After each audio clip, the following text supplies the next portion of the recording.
এইবার হয়তো বা ফাইটটা আরেকটু ইজি হতে পারেন, সেখান থেকে কিন্তু ফাইটটা অন্য একটা সাইডে কিন্তু অ্যাট্রাক্টেড হয়ে যাচ্ছেন টিম রেজ। ভুল ডিসিশন হতে পারে রেড অক্সের সঙ্গে, কিন্তু রেজের ফাইট, রেড অক্স ক্লোজ ডিস্টেন্সে ব্যাটলটাকে এনগেজ করলেও টিজি একা রয়েছেন ব্লেড কুট্টুসের এগেইনস্টে। ক্লোজ ডিস্টেন্সে কতটা ভয়ানক জবাব রেজাল্ট হতে পারে আমরা জানি, কতটা ভয়ানক কনসিকুয়েন্স হতে পারে।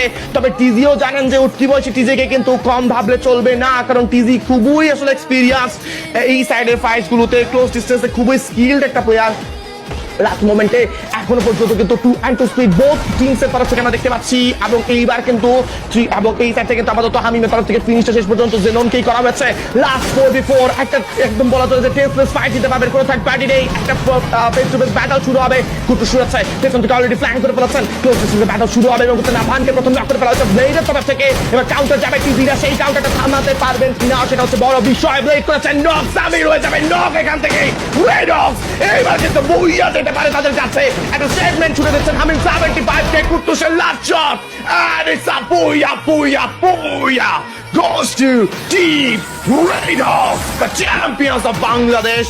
আজকের দিনের কিন্তু টপ একটা পারফরমেন্স তারা দিয়ে ফেলেছেন।